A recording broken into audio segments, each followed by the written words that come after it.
The wind howled through the trees of Umunna. Rain poured heavy, drumming on rooftops like ancestral drums. Inside a round clay hut, firelight danced as a woman groaned in labor. Her cries mixed with thunder, shaking the ground.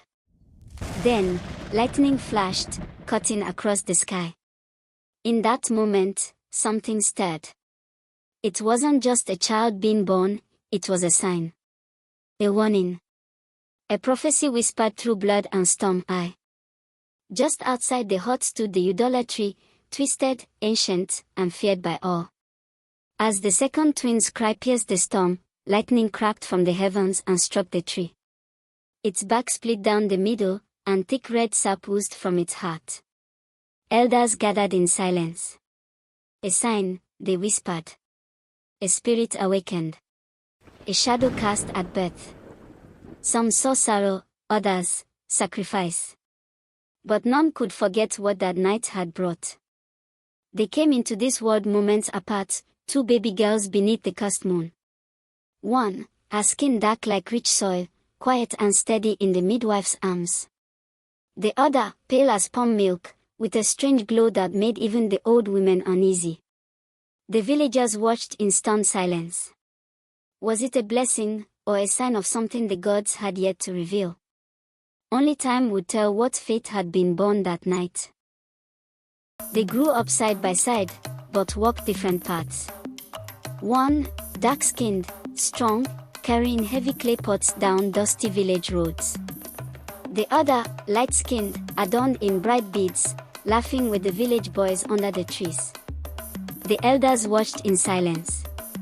The idolatry had chosen long ago. And the village obeyed. One would serve. One would shine.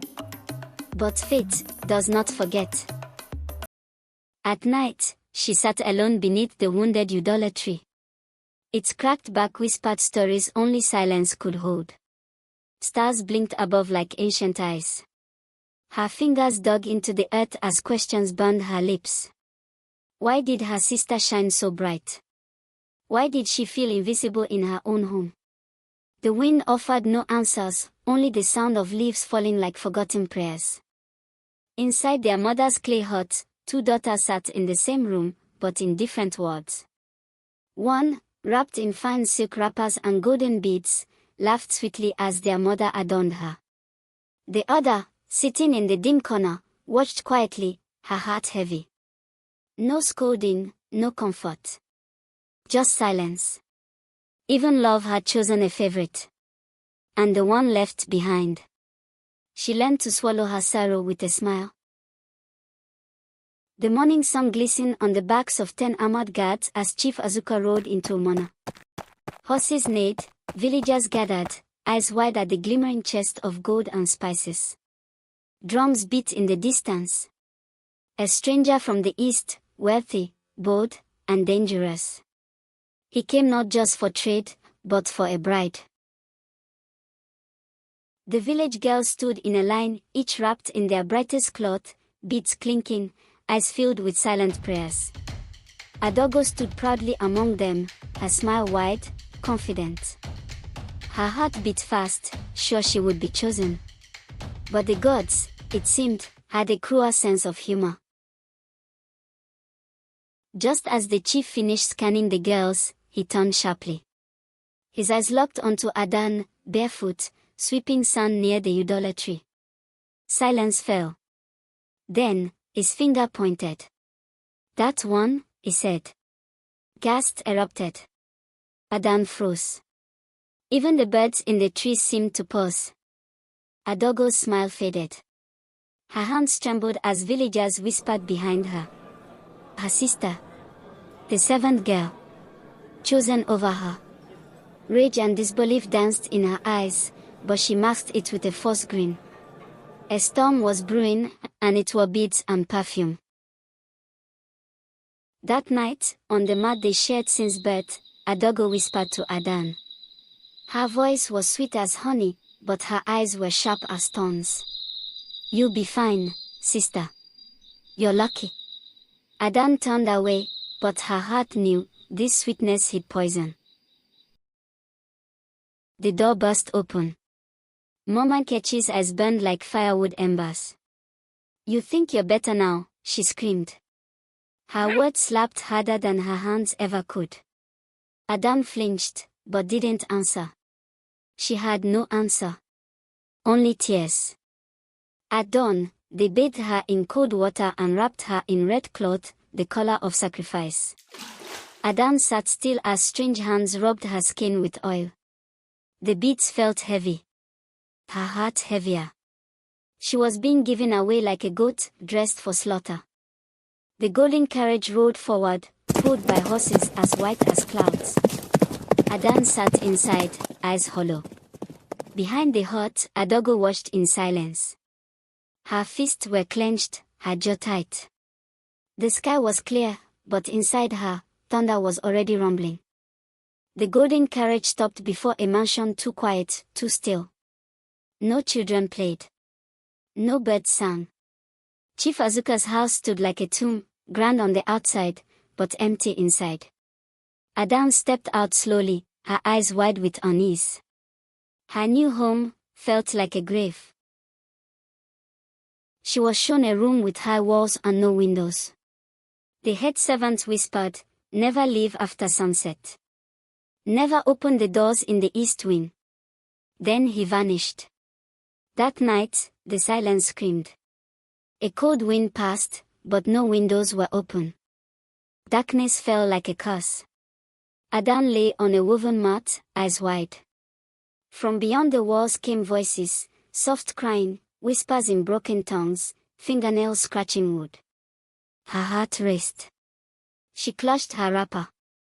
This was no house for the living. One night, the latch clicked. Her door creaked open. Curiosity stronger than fear, she stepped into the silent corridor. No guards. No light. Only the faint scent of herbs, and something rotten.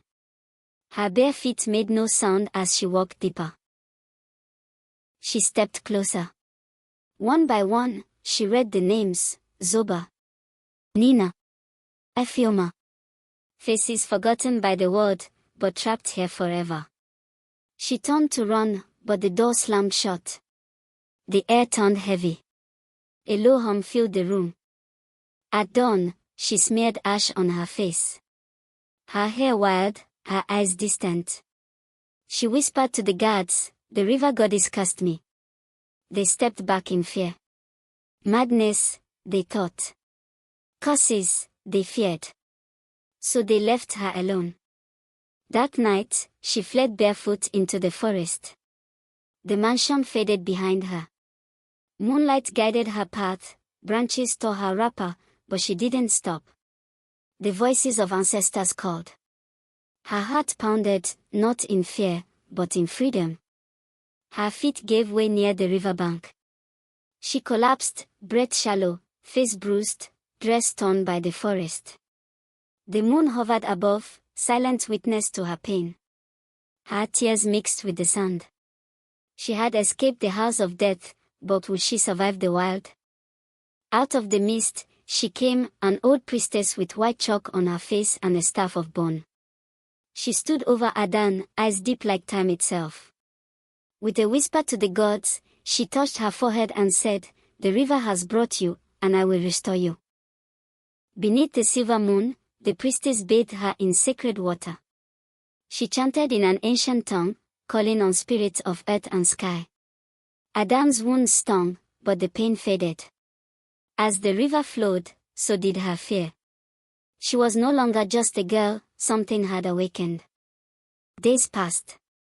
The priestess taught her the old ways, how to speak to fire, how to draw with ash, how to feel what eyes cannot see.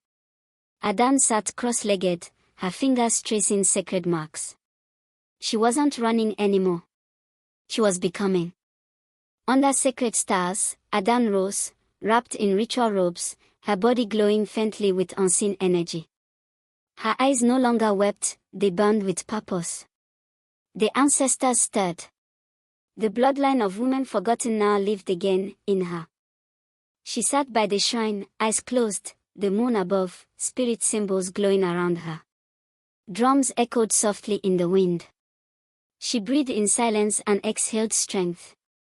The girl who had been chosen, broken, and betrayed, was now reborn. Drums thundered.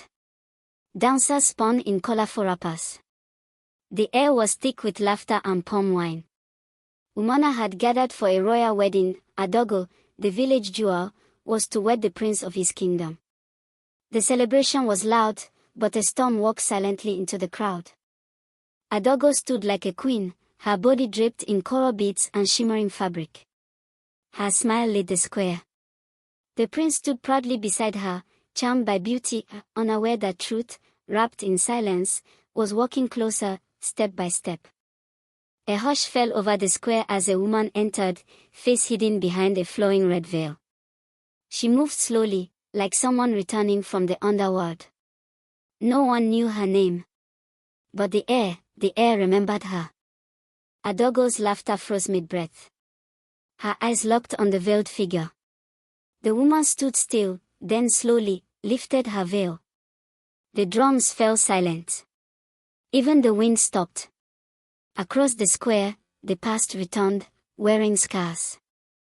It was Adanne, alive. Her face bore the story of suffering, but her eyes, they burned with fire. She wore no beads, only truth. Regal, unshaken, she stood tall. Not as a girl lost, but as a woman reborn. Mama Nkechi screamed and stumbled backward. Her hands flailed, her eyes rolled, and she collapsed in a dramatic faint. The villagers gasped. Even the sky seemed confused. The dead had risen, and she carried memory like a sword. The prince took a step back. Confusion danced across his face. Who was this woman who shared the bride's face, but wore scars like crowns? Whispers floated through the air. And for the first time, doubt entered his royal eyes. The sisters stood face to face. One wrapped in gold. The other wrapped in scars. No words passed. But the tension was thick, like the silence before a storm. The crowd held their breath. Something odd was about to break. Adanne's voice was calm, but it shook the sky. Blood remembers blood, she said. The wind stirred. The elders shifted. This was not a threat, it was a truth. Spoken from a heart carved by betrayal. Gasps rippled through the crowd. Some villagers stepped back. Others dropped to their knees. They had cast her away, and now she stood before them, not as a ghost, but as the storm they created. The chief priest of Umunna arrived in silence, holding the sacred staff carved by ancestors on a scroll of judgment. His eyes held lifetimes. The village fell quiet. Justice had entered the square, not with swords, but with truth. Villagers gathered with solemn faces. The priest's voice echoed, "For betrayal of blood and soul, judgment must fall." The air was heavy. Adaugo stared at the ground. Adanne looked ahead, unmoved. The gods had spoken, now men would listen. Adanne stepped forward. The priest paused. She raised her hand. "Mercy," she said, soft but firm. "Let her live, and carry the weight of her choices." Gasps rippled. Even the gods seemed to pause. Mercy was her justice. Adaugo stood trembling. Her crown was lifted. Her beads removed one by one. She was left in plain cloth, her pride stripped bare before all. The same hands that once praised her now turned away. The golden daughter had fallen. By the dusty roadside, Adaugo sat in torn rags, tears tracing the dust on her cheeks. The village moved past her like she was invisible. Once worshipped, now forgotten. This was not punishment from gods, but from truth. Mama Nkechi wrapped her head and turned away. No one stopped her. No one spoke. She walked into the forest alone, past the trees that once sheltered her lies. Her shame followed in silence. Some paths have no return. At the shrine, Adanne sat draped in white robes, her forehead marked with ash. She was no longer just a twin, she was a priestess. Her presence calmed storms. Her scars were now symbols. She had become the village's voice of balance. Children came to her with calabashes and kola nuts, kneeling in reverence. They had heard the tales, and now, they honored the woman who survived death and chose forgiveness. Adanne smiled gently. The future had not forgotten her. By the river's edge, Adanne stared into the flowing water. The wind carried voices, soft, ancient, familiar. The ancestors spoke not with words, but with peace. She had restored balance. And now, they watched with pride. Above the wounded idolatry, the full red moon rose once more. The curse had ended, not with death, but with healing. The village slept in peace. But the tree, it remembered. As did she. They cast her away, called her cursed. But she rose. And now, she watches over them, not as a ghost, but as their guide. Remember her name. Adanne. The one you forgot is the one who remembers you.